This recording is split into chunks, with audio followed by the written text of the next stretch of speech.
In the lush grassland of South Sudan, where the White Nile flows gracefully, the cattle roams freely, lies a small village. The villagers lead a simple lives, their days marked by the rising and the setting of the sun. Among them is Ayen, a 17-year-old girl whose beauty is matched only by her ambition. Ayen's mother, Nyajuma, often marvels at her daughter's intelligence, hoping she will achieve what she herself never could.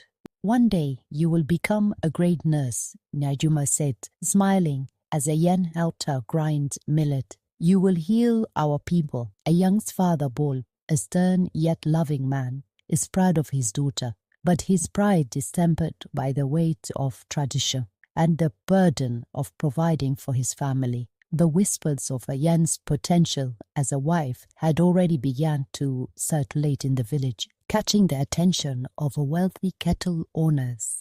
In the same village, Quel, a 20-year-old teacher, worked tirelessly to educate the children. Quel's passion for teaching stemmed from his own struggle as a boy who walked miles to learn under a tree. His love for Ayen grew quietly, nurtured by shared moments. A smile here, a helping hand there. They often met by the river where Ayen fetched water, and Quel read to her from his worn Bible. "Love is patient and kind," he once read to her. "It does not envy, it does not boast, it is not proud." Ayen's heart swelled at these words, but she knew their love would face challenges. Quel had little to offer beyond his dreams, while Ayen's family needed wealth to sustain their household. One fateful evening, a delegation arrived at Bol's home, led by Millie, a cattle baron whose reputation preceded him. The men carried gifts of tobacco, honey, and beads. Millie, though in his 50s, sold Ayen's hand in marriage, offering 200 cows, an unprecedented bride price. Bol's eyes widened at the offer. He knew that cows would transform his family's life. "This is God's blessing," he told Nyajuma later that night. But Nyajuma's heart was heavy. "What of Ayen?" she asked. "She has dreams. She has Quel." "Dreams do not feed hungry mouths," Bol replied sharply. "And Quel? What can he give her?" When Ayen learned of the proposal, she was devastated. "I do not love Millie," she cried. "I want to finish school. I want to help people." Bol's face hardened. "You will marry Malik. He is wealthy, and he will take care of you." "But what about my happiness?" Ayen pleaded. Bol's response was chilling. "Happiness is a luxury we cannot afford." Desperate, Ayen sought out Quel. They met under the moonlight by the river. "Run away with me," Quel whispered, his voice trembling with emotions. "We can start new life." Ayen shook her head. "I cannot bring shame to my family. But I will fight this." They prayed together, asking God for strength. "Your will be done, Lord," Quel said, though his heart ached. Despite Ayen's protest, the wedding was arranged. On the day of the ceremony, Ayen's cries echoed through the compound as women adorned her with beads and oil.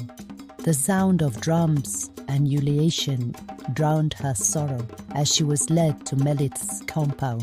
That night, Ayen's heart broke. Melit's wealth could not fill the void left by her dreams and her love for Quel. Life with Melit was suffocating. Though he provided her materially, he dismissed her desires and treated her as a possession. Ayen's depression deepened when she discovered she was pregnant. Meanwhile, Quel had left the village, unable to bear the pain of seeing Ayen with another man. Years later, a young sister, Adut, caught the eyes of another wealthy suitor.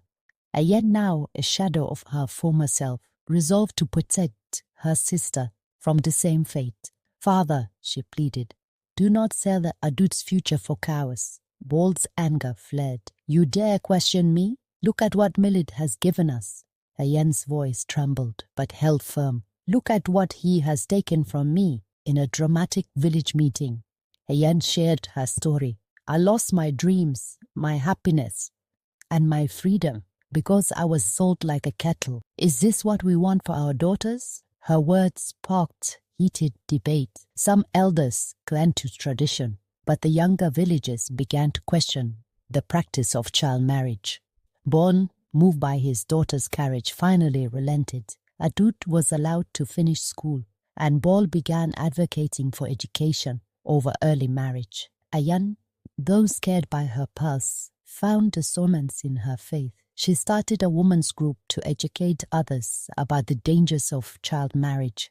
With the support of the church, she became a voice for change in her community. Years later, Ayen watched with pride as Adut graduated from nursing school. Quel, now a successful educator, returned to the village. Though their paths had diverged, Ayen and Quel remained bound by their shared dream of a better future for their people.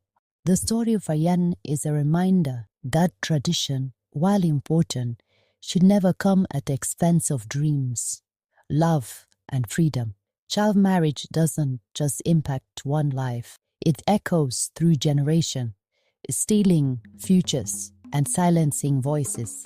Let us stand together for education, empowerment, ensuring every child has the chance to reach their God's-given potential. If this message touched you, please like, share, and subscribe to support more stories.